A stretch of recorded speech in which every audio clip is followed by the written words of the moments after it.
Louafi, directeur du pôle matériel de EGTM. D'abord, je remercie donc, les organisateurs pour la qualité disons, des présentations. C'était très instructif. Donc, on a appris beaucoup de choses. Bon, je vous remercie pour la qualité des présentations. On a beaucoup appris avec vous. Donc, pour le BIM, pour moi, j'ai appris un peu Le troisième sera le bon, j'espère, Inch'Allah. Le troisième. Allez-y. Donc, je disais, concernant le BIM, donc on a connaissé un peu les systèmes d'information géographique qui sont un peu plus généraux. Et donc, avec l'avènement des BIM, c'est vrai que ça facilite. Donc, je vous remercie. Donc, on a appris des choses. Ma question se dirige vers nos partenaires, les fournisseurs, donc les donneurs d'ordre, donc on les connaît et donc ils nous accompagnent. Donc, M. El Haraichi, justement, donc, en tant que représentant des importateurs, donc maintenant c'est la tendance de tout ce qui est efficacité énergétique. Et on regarde que tout ce qui est les engins électriques, ça commence à venir. Donc, on vous demande de nous accompagner dans ce sens, d'anticiper, de tirer vers le haut, de faire un peu, donc, de voir les opportunités. Donc, la TME, ils ont présenté des expériences réussies. Je pense aussi dans le domaine des équipements. Donc, on commence à avoir des équipements qui sont avec des batteries. Donc, là, on demande que vous nous accompagniez dans ce sens pour être plus efficace. Et pour la partie, tout ce qui est coffrage, qui est carnivore en main-d'œuvre, et là, on a un souci de main-d'œuvre. Péry sont nos partenaires, donc ils proposent des solutions. Mais je pense aussi que vous êtes partenaire de Cobod, qui font de tout ce qui est imprimante 3D de béton. Peut-être pas à grande échelle, peut-être à petite échelle. Donc, on compte sur vous pour un peu pousser un peu les limites et nous accompagner dans ce sens. Ok, merci Silouafi. Donc, c'est Charadi, tout de suite à côté de vous.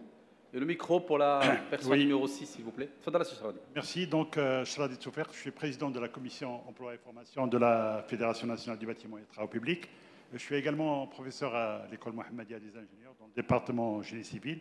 Donc, rapidement, donc, juste pour répondre à la question que vous avez posée à Mme Hafsa tout à l'heure sur le BIM, effectivement, lorsqu'elle était à l'école, ça ne se faisait pas. Mais depuis 2 ans, la filière BIM a été, enfin, un module sur le BIM a été accrédité au niveau de la nouvelle filière. Et donc, tous nos ingénieurs sont formés sur le BIM.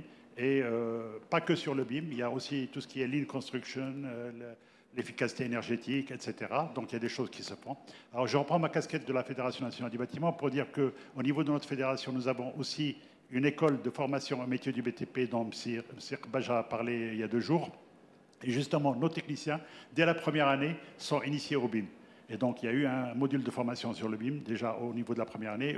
L'année prochaine, il y aura un approfondissement. Et donc, ces techniciens, lorsqu'ils vont sortir sur le marché du travail, ils seront complètement opérationnels en BIM. Et nous comptons sur ça pour faire la différence, justement, avec les techniciens qui sont formés dans les autres formations. Je dirais aussi qu'au niveau de la fédération, nous organisons pas mal de séminaires de formation sur le BIM. Mais pour qu'on puisse vraiment avancer sur ça, il faudrait que tous les maîtres d'ouvrage exigent le BIM. Actuellement, ce n'est pas le cas. Et donc, bien sûr, les entreprises sont des constructeurs, donc ils suivent ce qui est dans les prescriptions.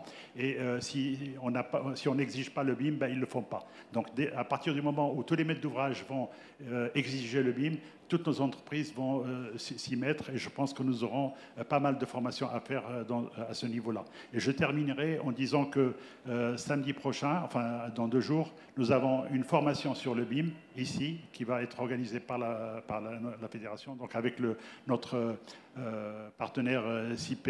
Et donc, vous êtes invités à venir suivre cette formation. On va rentrer plus dans les détails du BIM. Voilà. Ok, merci beaucoup, M. Charadi.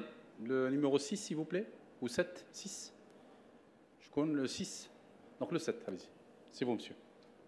Allez-y, rapidement, 2 minutes. Dernière intervention au niveau de la salle. Ça, c'est l'inconvénient quand on passe en. Non, il n'y a pas de souci. 2 minutes, c'est largement suffisant. Mghari Mohamed Ali, je suis directeur des opérations au sein de Péry Maroc. Et je voudrais partager une réflexion avec nos intervenants qui nous ont honorés lors de cette conférence. Donc, en fait, là, le thème de la conférence, c'est les projets phares. Et on parle de projets qui sont souvent la vitrine de notre pays, des projets grandioses qui élèvent un peu le niveau de réalisation, que ce soit en termes de qualité, en termes de délai, etc.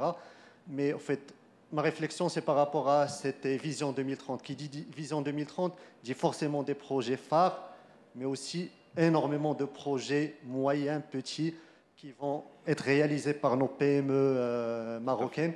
Et malheureusement, il y a une grande différence en termes d'exigence entre ces grands projets phares et le reste des projets qui sont réalisés au niveau de notre cher pays. Et donc, ma réflexion, c'est qu'on aimerait avoir ce même niveau de standard, que ce soit en termes de qualité, que ce soit, par exemple, en termes d'exigence BIM, etc., que ce soit en termes de qualité de matériel qui est employé au niveau des différents projets, que ce soit fait de façon pareille, que ce soit au niveau des grands projets, que ce soit au niveau de projets de taille moyenne ou petite. Parfait, Voilà. parfait. Très bonne réflexion. En tout cas, merci beaucoup pour la salle.